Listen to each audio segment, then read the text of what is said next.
For the second straight season, we have a rare matchup on our hands of two teams in different divisions of NCAA college soccer, as tonight the Indiana Hoosiers welcome the Division III Trine Thunder to Bloomington in a tune-up before both teams' respective conference tournaments. Good evening, everyone. Welcome into tonight's broadcast here at Bill Armstrong Stadium. I'm Austin Platt alongside my broadcast partner Zion Brown, but first we'll send it down to our sideline reporter Abby Heyman for the latest. Abby? Throw-in as we're approaching the 6-minute mark here. No goals to this point for either side in a rare D1, D3 matchup on this cool, crisp autumn evening in Bloomington. Helmer, one of the few international players on this Indiana team from the Netherlands, gets it out to Gumbali. Now it's Jansen Miller. Other than, as you mentioned, Zion, that first real push Indiana had, it feels like Trine has done a nice job preventing the Hoosiers from getting inside the box and really testing McGonigal, the junior goalkeeper. They sure have, and looking to see as right now they might try to be a little bit more aggressive like you may expect. Ball over the top for Sarver. Loses possession right near the Big Ten logo. McGonigal's going to have to clear it away.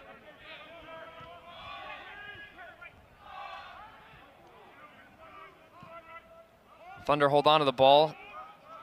An attempted cross on the outside of the foot from Liam Zimmerman, the freshman defender from Clarkson, Michigan. Ends up in the feet of Pratt, who did not start that Tuesday match against Evansville. It was indeed J.T. Harms, the Duke transfer. Got just his 8th start of the season. And the goal he conceded, he came out of the box about 30 yards out, as Nkosi Graham of Evansville ran right by him and passed it into the empty net to eliminate what was Tommy Mahalik's well-worked goal in the 3rd minute. An assist from Ryan Wittenbrink in that Tuesday match. That's going to be an interesting storyline for the Hoosiers into Sunday, into conference tournament play and the NCAA tournament, is who is going to be back in that box, because they have gone back and forth the entire season between Harms and Pratt, and it's a tricky situation, you know, coming off of Roman Celentano being one of the best keepers in the country. Now they're still trying to figure out who's the right guy for that spot going down the line. Pratt got the second 45 minutes in net of last year's match, is trying to applying a little bit of pressure here on Jansen Miller. Having some trouble, 2-on-1 against Helmer. Give credit, they win the ball back to Thunder.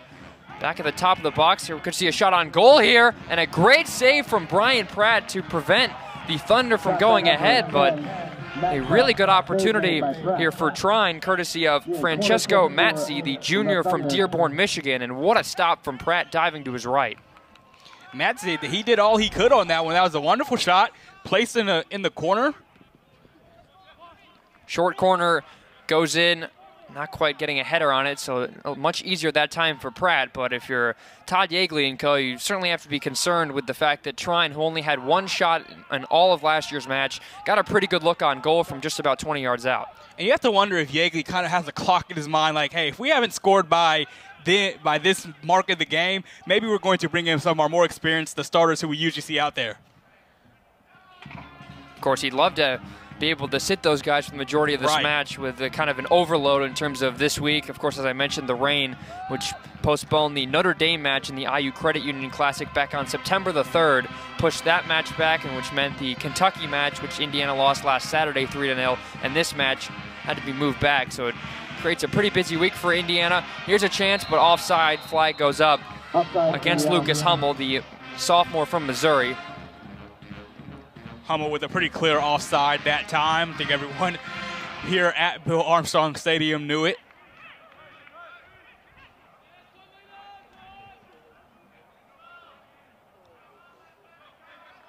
McGonigal, the Heston College transfer from Kansas, did not play in this match last year as he was not on the team. Redmond sends it away. Still not out of the danger area yet, but finally it will roll out of play. But Trine is certainly not looking like a D3 team at the moment. They're competing kind of right there, neck and neck with the Hoosiers, even though, of course, it's not Indiana's best starting 11, but considering the vast difference in the two teams' play styles and their abilities, it's pretty surprising that Trine has really gotten so many good looks. Right, as I say that, there's a through ball, but it looks like it's going to be a bit heavy. McGonigal waited a little bit, and now there's a chance he's off his line. Becerra trying to lob it into the back of the net, cleared off the line. Number 15, Luca Becerra. Does an excellent job by trying to clear that one away, even as McGonigal was kind of backpedaling back to the net. Sarver with it here. Trying to get on that right foot of his. Lays it off to Helmer on that left foot. Easy for McGonigal that time. He was a bit hesitant on the chance prior, coming off his line, but did the job in that time much easier for him in the neon yellow kit.